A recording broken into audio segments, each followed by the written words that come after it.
우리 오늘은 요한복음 3장 1절부터 15절 말씀을 읽게 됩니다. 우리가 성경을 읽고 묵상할 때 주의해야 할 것이 하나 있습니다. 너무 잘 알려진 이 성경의 이 본문이 우리 모두 선입관을 가지고 있습니다.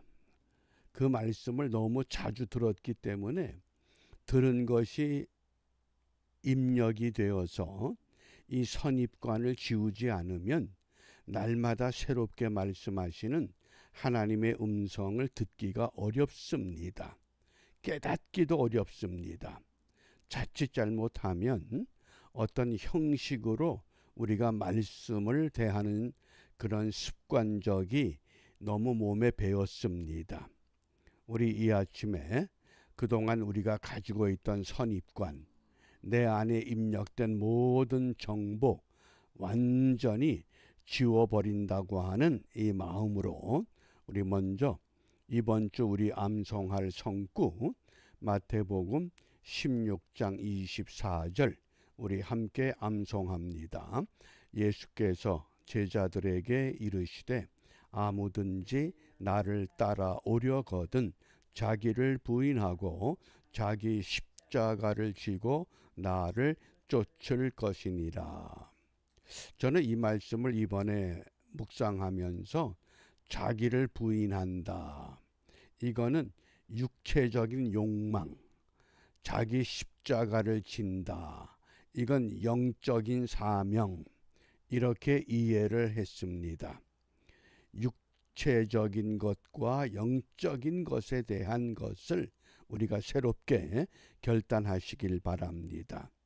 이제 오늘 우리가 묵상의 주제가 물과 성령으로 거듭나야 한다. 3장 5절입니다. 예수께서 대답하시되 진실로 진실로 네게 이르노니 사람이 물과 성령으로 나지 아니하면 하나님 나라에 들어갈 수 없느니라. 5절에서는 하나님 나라에 들어갈 수 없다. 이렇게 말씀하셨는데 3절에서는 예수께서 대답하여 가라사대 진실로 진실로 내게 이르노니 사람이 거듭나지 아니하면 하나님 나라를 볼 수 없느니라. 하나님 나라는 똑같은 동일한 나라입니다. 그런데 어떤 때는 들어갈 수 없다고 하시고 어떤 때는 볼 수 없다고 하십니다. 우리가 이 들어간다, 볼 수 없다, 이 두 동사를 좀 눈여겨볼 수 있기를 바랍니다. 우리가 이제까지 이 물과 성령으로 거듭나야 한다. 그러면 물은 주로 물 세례, 성령은 성령 세례, 또는 물은 하나님의 말씀. 우리가 주로 이런 해석을 많이 들어서 익숙합니다. 좀 새로운 각도에서 이 말씀을 조명해 보면 물과 성령 그랬습니다. 이 전치사 엑스라고 하는 단어가 하나밖에 없습니다. 그래서 원문을 중심으로 해석을 하면 어떤 뜻이냐? 물과 성령이 다른 것이 아니라 물과 성령 같은 동질의 것을 말씀합니다. 이렇게도 이해해 볼 필요가 있습니다. 물이 다르고 성령이 다른 것이 아니라 물과 성령은 이 카이라고 하는 등이 접속사라고 하는 특별한 용법입니다. 그러니까 물과 성령은 같은 것이다. 물로 씻고 성령으로 씻고, 그런 의미입니다. 그러니까 물이 물 세례고 성령이 성령 세례고 물이 말씀이고 성령이 성령 세례다. 성령에 대한 해석은 다 동일합니다. 그런데 물에 대한 해석이 다릅니다. 그러나 물과 성령이라고 하는 것 우리가 같은 동질의 것이다. 우리가 이것을 염두에 두시고 그러면 들어간다 또 볼 수 없다. 과연 이것이 무엇을 의미하는가? 우리가 하나님 나라를 볼 수 없다. 3절에서 강조하셨고 5절에서는 하나님 나라에 들어갈 수 없다. 똑같은 나라인데 어떤 때는 볼 수 없고 어떤 때는 들어갈 수 없다. 무엇을 주님께서 우리에게 말씀하시고자 하시는가? 유대인들의 신앙이 어떤 신앙이라고 그랬습니까? 요한복음 2장 23절에 6월절에 예수께서 예루살렘에 계시니 많은 사람이 그 행하시는 표적을 보고 그 이름을 믿었으나, 보고 믿는 신앙입니다. 무엇을 보고? 표적을 보고. 다른 복음서에서는 이적이나 기적이라고 말씀하는데 요한복음에서는 표적이라고 하는 단어로 강조합니다. 왜 그렇습니까? 표적의 주체는 메시아다. 표적의 주인공은 예수 그리스도다. 그런데 그 표적을 행하시는 메시아를 보고도 메시아를 온전히 믿는 것이 아니라 표적을 볼 때만 믿는다. 이것이 유대인들의 신앙이었습니다. 그렇기 때문에 요한복음 2장 24절에서 예수는 그 몸을 저희에게 의탁지 아니하셨다. 예수님은 유대인들의 신앙을 믿지 않았다, 그 뜻입니다. 너희들은 표적만 보고 메시아를 믿고 기다린다. 그러니까 지금도 그 표적 때문에, 그 표적은 기적이 아니다. 구약에 예언된 메시아, 그가 이 땅에 나사렛 예수로 오셨고 그 예수께서 요한복음에서 말씀으로 오셨는데 그 말씀은 곧 어떤 분이시냐?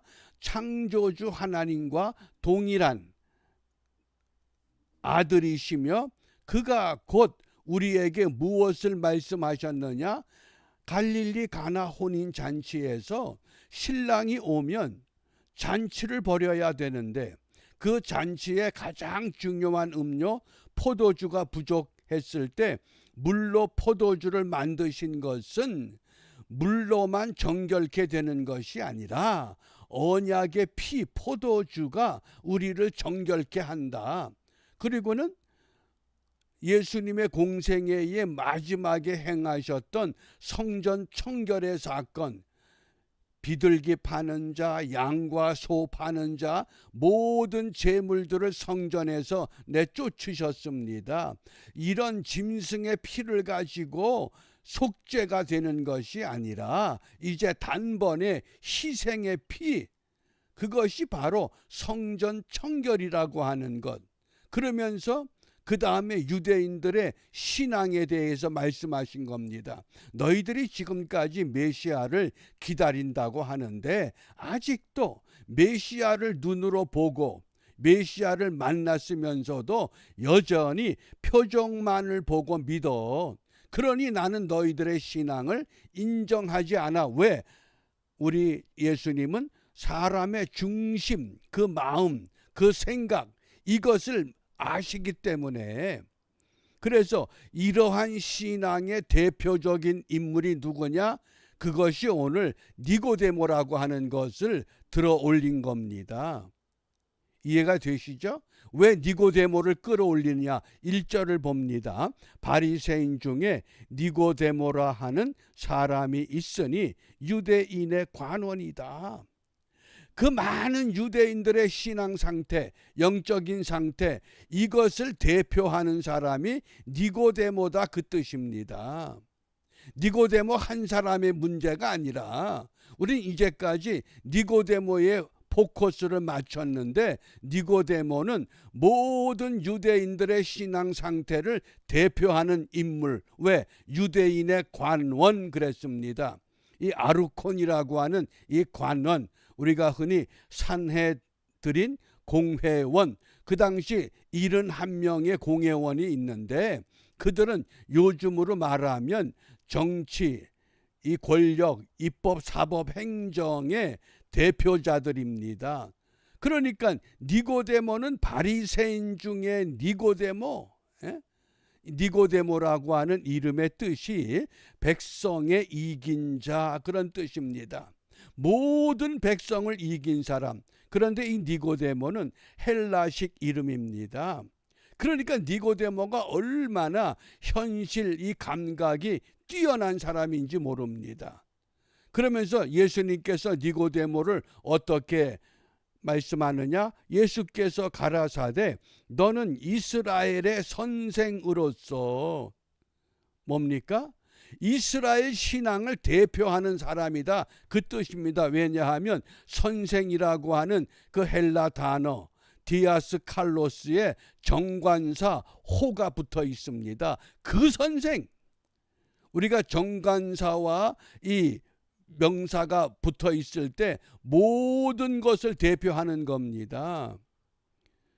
이런 맥락에서 요한복음을 읽어야만 니고데모가 안고 있는 문제는 곧 유대인들의 문제요, 유대인들의 신앙의 문제는 곧 내 신앙의 문제가 된다는 겁니다. 우리가 예수를 믿습니다. 몇 대째 믿을 경우도 있고 일평생 믿을 수도 있습니다. 그런데 과연 우리 신앙이 정말 예수님께서 보실 때에 인정할 만한 물과 성령으로 거듭난 그런 신앙이냐, 그렇지 못하냐, 이것을 지금 중요하게 말씀하신 것입니다.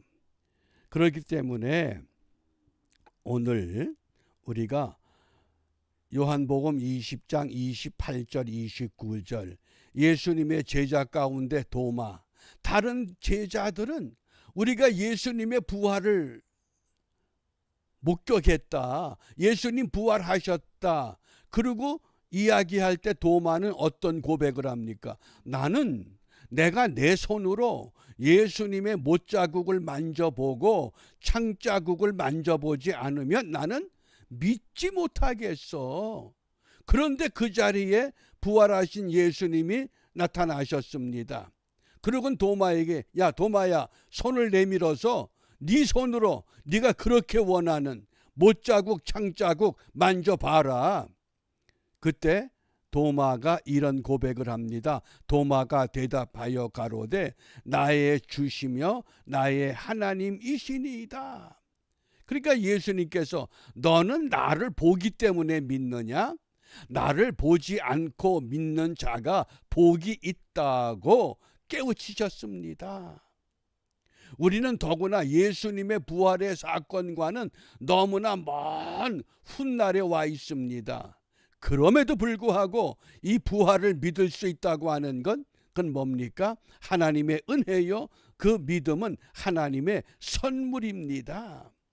그렇기 때문에 우리가 오늘 민족의 명절이라고 하는 우리가 추석인데, 우리 한민족이 참 이게 축제의 민족입니다. 히브리 백성도 축제의 민족이라 7명절이 있죠. 우리 한국 사람들은 명절이 12개입니다. 1월 달에 뭐가 있어요? 설날. 2월 달에 정월 대보름. 3월 달에 3월 삼진날. 4월 달에 한식. 5월 달에 단오. 6월 달에 유든날이라고 하는 동쪽 냇가에 머리를 감고 몸을 씻는 날입니다. 7월 칠석. 8월에 백중이라는 절기가 있습니다. 모내기하고 3번 김을 맨 후에 가장 농번기가 끝나고 농부들이 쉼을 얻는 날입니다. 그게 백중입니다.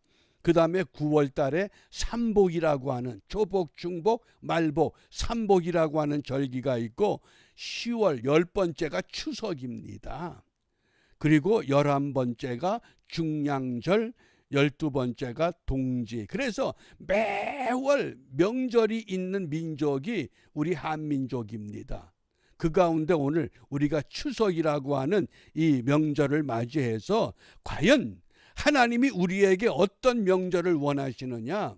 유월절을 통해서 예수님이 말씀으로 오셨는데 세상 죄를 지고 가는 하나님의 어린 양이다. 예수님이 우리의 속죄의 제물 되신 것, 이것만큼은 잊지 말아야 됩니다. 그러므로 물과 성령으로 거듭나라. 물 따로 성령 따로가 아니라 반드시 거듭나야 된다.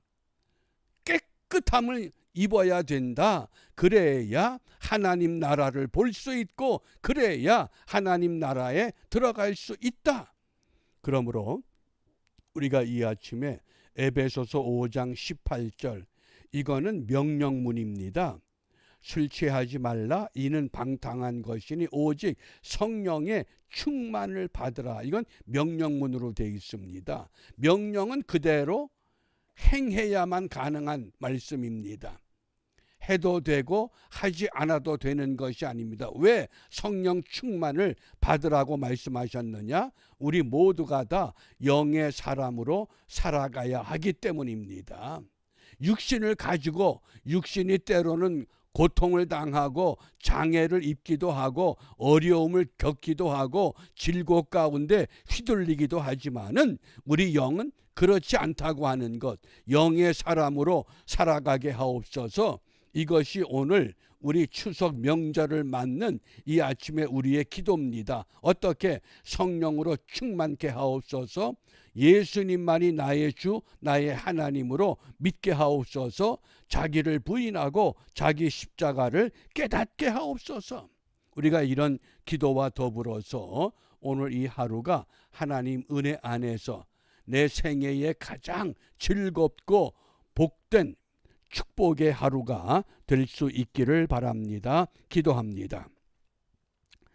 자비로우신 아버지 하나님, 거룩한 영으로 저희들을 깨우치사 하나님의 뜻을 따를 수 있게 하시고 세상에 휘말리지 않는 온전한 믿음의 삶을 이루어 나갈 수 있도록 주님께서 가르쳐 주신 기도로 함께 기도합니다. 하늘에 계신 우리 아버지, 아버지의 이름을 거룩하게 하시며 아버지의 나라가 오게 하시며 아버지의 뜻이 하늘에서와 같이 땅에서도 이루어지게 하소서.